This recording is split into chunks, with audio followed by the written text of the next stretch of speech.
Assalamualaikum warahmatullahi wabarakatuh.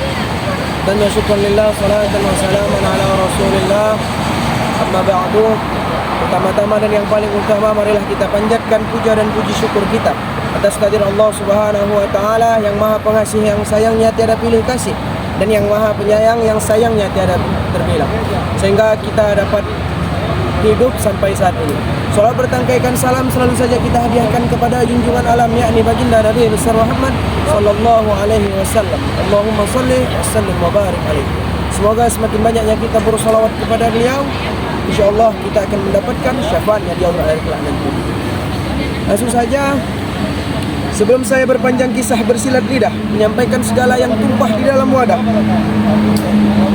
kepada para hadirin yang menonton yang berbahagia, kiranya salah tolong betulkan, kiranya khilaf tolong ingatkan, kiranya bengkok tolong luruskan, kiranya melintang tolong bujurkan.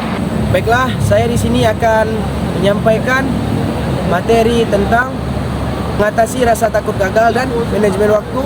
Nanti akan saya bahas dengan rekan saya. Cekidot video.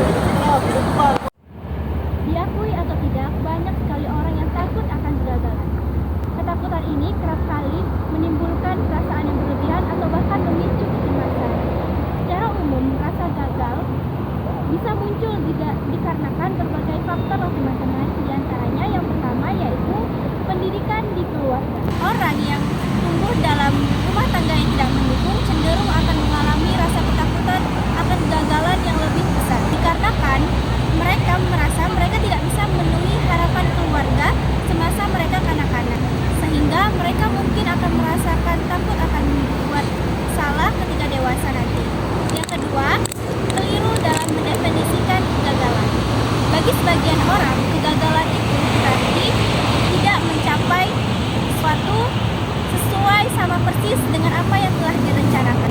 Seharusnya kita dapat mendefinisikan kegagalan sebagai suatu rangkaian pembelajaran, sehingga ketika kita mengalami kegagalan, kita akan fokus pada hal-hal yang dapat kita pelajari, bukannya malah meratapi kegagalan tersebut. Nah, yang ketiga itu ada trauma. Orang yang mengalami trauma atau ketakutan akan sulit untuk mengulangi pengalaman tersebut. Misalnya nih, ketika mengalami serangan panik ketika melakukan presentasi atau diejek dikarenakan kinerja dapat menimbulkan rasa takut. Baiklah, di sini saya akan memberitahu cara untuk mengatasi rasa takut gagal. Ada beberapa faktor. Yang pertama, merefleksikan diri.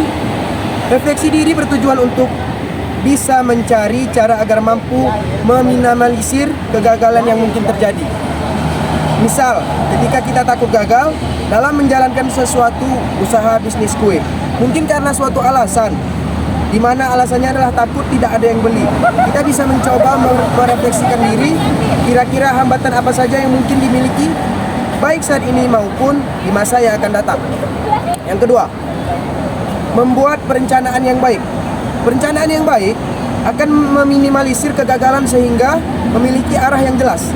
Perencanaan risiko dalam berbisnis misalnya harus mempertimbangkan analisis pasar dan risiko yang mungkin terjadi.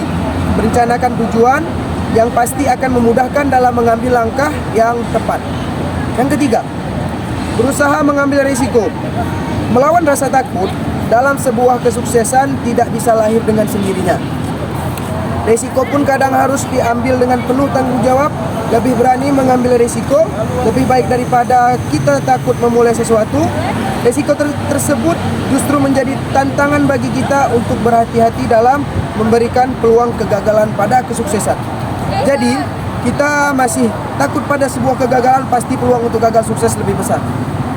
Jadi saya di sini dapat menyimpulkan, untuk mengatasi rasa takut gagal, kita harus berani memulai sesuatu atau memulai segala masalah, dan kita harus mengambil risikonya. Apapun yang terjadi di akan datang, itu sudah takdir, dan kita harus tetap berusaha dan pantang menyerah. Sekian dari saya.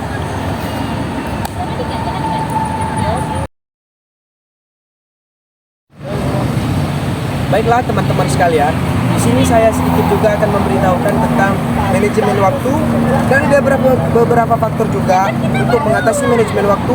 Yang pertama, Jangan tunda-tunda tugas. Kerjakan apa yang harus kita kerjakan, segera duluankan. Karena manajemen waktu lebih penting daripada untuk usaha kita sendiri. Yang kedua, gagal memprioritaskan.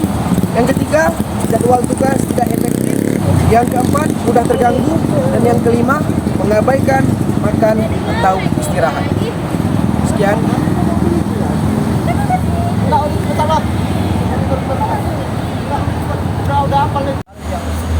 Baiklah, sekian dari hasil pemaparan materi kami tentang cara mengatasi rasa takut gagal dan manajemen waktu. Kami dari kelompok Fisabilillah mengundurkan diri. Kepada Allah kami mohon ampun, kepada teman-teman sekalian kami mohon maaf. Kalau ada jarum yang patah jangan disimpan di dalam peti. Kalau ada kata-kata kami yang salah, tolong jangan dilaporkan ke kantor polisi. Kalau ada jarum yang patah jangan simpan sampai perkara. Kalau ada kata-kata kami yang salah, mohon dimaafkan dunia dan akhirat. Kuntilanak anak sepeda kejubur sumur, jangan sesekali mandangi wajah kami berdua, nanti malam nggak bisa tidur. Burung irian burung cendrawasih. Cukup sekian dan terima kasih. Assalamualaikum warahmatullahi wabarakatuh.